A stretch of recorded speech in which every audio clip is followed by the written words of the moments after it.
Today's video is, what does it mean to be driven? Before we get into what does it mean to be driven, we got to know what being driven is. Where does it come from, right? What is it exactly? Okay? Before we can actually say what it means for us to be driven, right? Okay? So being driven is relentlessly compelled by the need to accomplish a goal. Okay, and before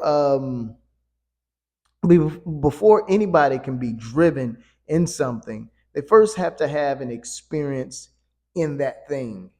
All right, and to experience something, that means that you have to be involved in something and have learned in that particular thing. When you experience something, you have to physically do, all right? Okay? You have to physically do work, right? To experience. You have to be in it, involved in it, okay? And when you physically do it, that means that you have repetition to say that you know what's going on in that particular thing, all right? And to know what's going on in that particular thing, you learned to be aware of that particular thing. Okay. So you are learning. Experiencing means you are learning. Okay. You doing physically, say, once you physically do something, you have learned that pattern from A, B to C, right? That once you start learning that, you'll know that you can do A, and you figured out enough to where you could do something else and skip B and get to C, right? Because you've had that experience and been involved in that thing. So before you can be driven, all right, you first have to have experience in that particular thing, okay, or in yourself, right? And with that being said, you have to you have to find it to be enjoyable, or you have to find it as if it's doable for you to accomplish, right? To gain or catch momentum in that thing. Okay. So let me give you an example. Um, when I first started powerlifting, okay, I was 14 years old, right? Um, my high school didn't have a 114er.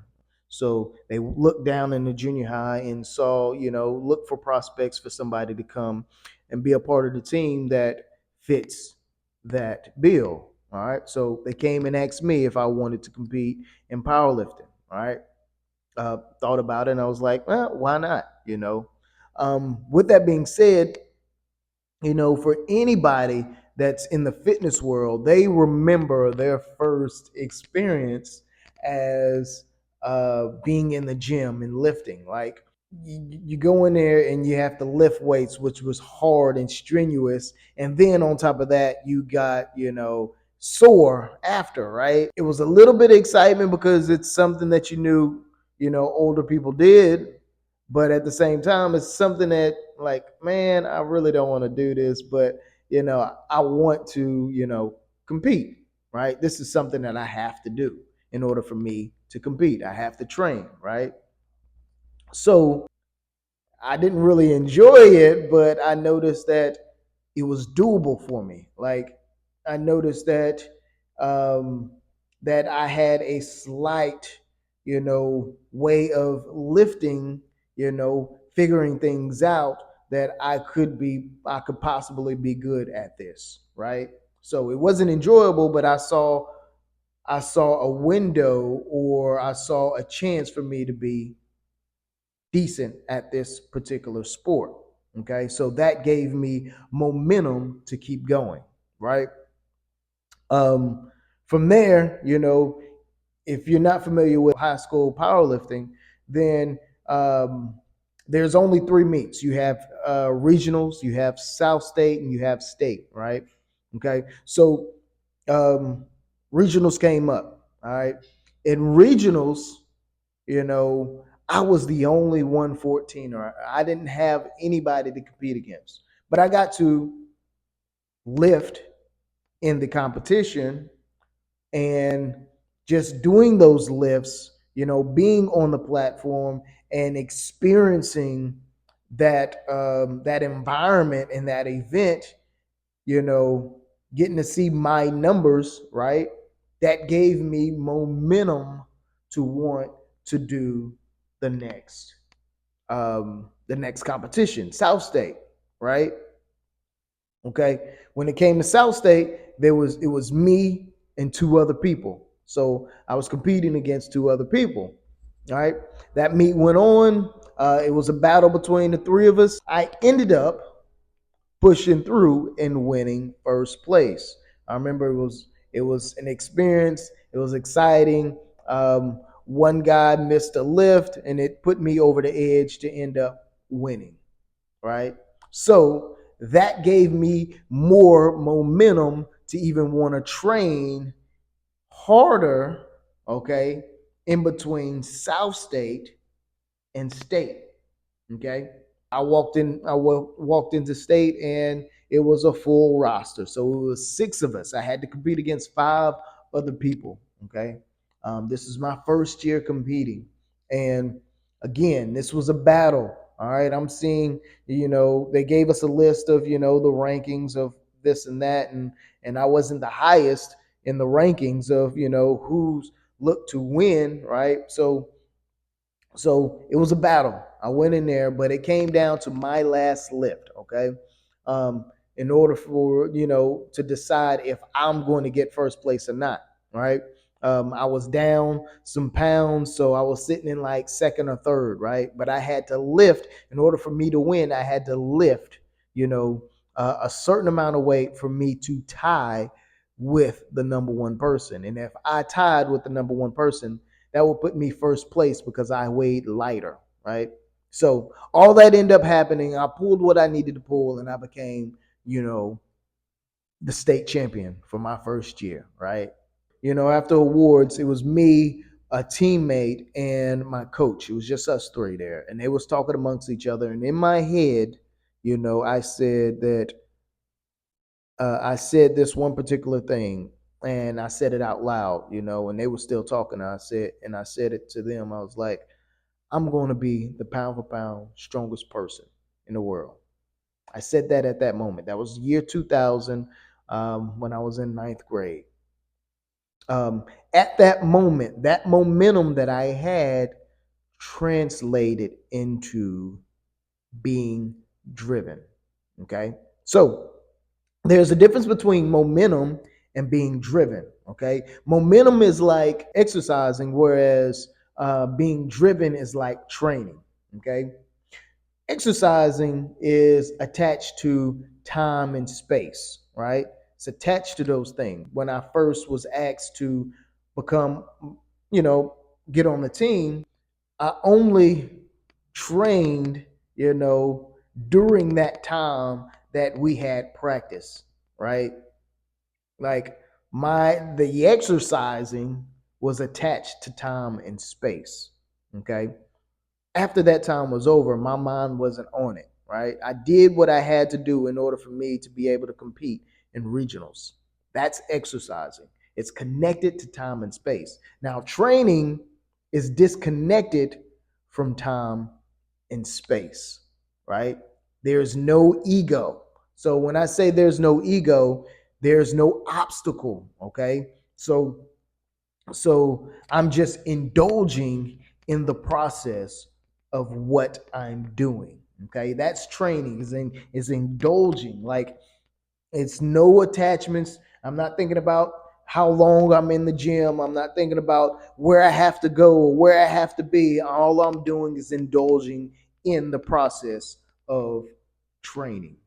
Okay. Let me back up. When you indulge in something and you don't have ego, okay, when you indulge in something, that means that you don't have ego about it. Okay. And there's two key words that I talked about already is experiencing something, is learning, is doing and learning. So keyword learning, and to indulge in the process, or have disconnection, or have the disconnect between time and space, which is your ego. Okay. Oh, I don't want to do this because I want to do this or that. I don't feel like doing this because it hurts. You know, ego, taking ego out of it, okay? Ego being another key word is very, very important. Like, so, so what I want you to understand that the two main things here is learning and ego, okay? And there's something that we do, you know, everybody in their life, and that thing that embodies that is playing, being playful. Okay. Let me give you an example. You give a baby, a 3-year old, a cell phone, right? Let them tinker with it. They're gonna play with it, right? And figure it out because they're not attached to anything. They're just playing with it, and they're noticing what does what. Okay. They're not sitting there saying, hey, I'm going to learn this phone, blah, blah, blah, blah, blah, blah. When you're being programmed to rememberize something, okay, all right, you're only doing it for your benefit of the ego, okay? But when you're indulging in something with the absence of ego, the absence of time and space, then you're enjoying and indulging in that moment, okay? And your experience in it, right, is being you're just witnessing everything happen, okay? All right, you're losing your ego, you losing yourself. You don't care about what you look like, you don't care about what you got to go through. You're just enjoying the moment, whether it's good or bad. You're enjoying the moment. That's being playful, right? When you're playing, like I said, your mobility to take the things that you don't want to do, or you need to do, and you don't feel like it, or this or that, or this hurts, or I wanted to, there is no I wanted to speed up. There is no obstacles that's strong enough to defer you from that process. Okay. That's what playing is, right? Because you're in that moment, you're indulging in that activity. Okay. That is the ultimate way of learning, not being indoctrinated, right? Being having to memorize things. Okay. That's why they have studies are saying that the kids, that play and have physical activity learn better and faster than those who do not, right? So so what being driven is having experience in something, okay? Then once you have that experience in that thing and you see that it's enjoyable or doable, okay? The next thing, whether it's not enjoyable or doable, okay? If say I'm a kid and my parents say you got to do this, you got, this or that, what will actually happen if it's not enjoyable, or you don't feel it, or if you don't feel it doable, the more you do it, okay, the more you learn, okay? And the more you learn, okay, the more you're going to see that it's doable, and the more that you will see that you actually like it and enjoy it, because you get better and better and better at it. So you're building momentum, and then when that momentum constantly happens over and over, then at some point, because you've learned this thing in and out, you will become driven in that particular thing. Okay. And being driven means that you're physically mobile in that thing as well as mentally mobile, right? The more you indulge in yourself and be playful with yourself and be playful with others, right? The more that you're physically can move, right? About yourself. You don't care about how you look, right? You're just playful. You're a playful person, right? Same thing. the more that you're mentally mobile, the more mentally or socially mobile that you will become, right? So when you have that, that means that you that as a person, you become more driven to be who you are. Okay? Right? So you can build yourself to be driven to who you are, but also you can build yourself to be driven in what you're doing. Okay? Doing those things over and over again to learn. So being playful is doing something and not caring about how you look and how long it's going to take. Take your ego out of it. Okay? Take the ego out of something and constantly learn and be playful in it. Okay? Figure it out. That's what tinkering is you're figuring shit out. You excuse my language, you're figuring it out, right? We're figuring it out. The more you figure it out, the more you build more momentum, and at some point it will snap, and you will be driven because you you've learned the physical aspect of it, right? You built those patterns in the brain, those neurons in the brain. But not only that, you built an imagination, okay, of of of building ideas of, okay, well, I did this and this is happening, so I can do this and skip both of those things or knock out both of those things at the same time, and then I can be here. Okay, so that's what I want everybody to really realize, what's what, because that's being driven. And that's how you get that process of becoming driven with something, is going through the process without having the ego. Okay. It's learning, and ultimately learning is being playful, and ultimate playful is being mobile. Okay, being able to endure and move physically and mentally in the physical world and in the social world and also in the mental world.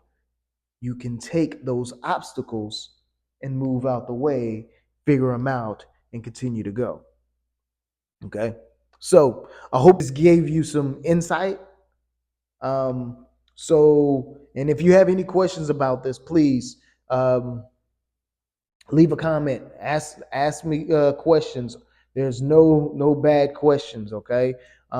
Hit if you found this enjoyable, hit the like button, subscribe, share it. What have you.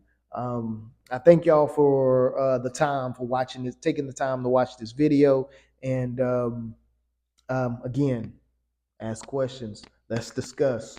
Okay. I like to think on these things because of my experiences. I've been blessed, okay, by God to be able to witness what's going on in my life, and what I was able to do. Okay. And I want to share that. So I'll see y'all next time. I'm out. Later.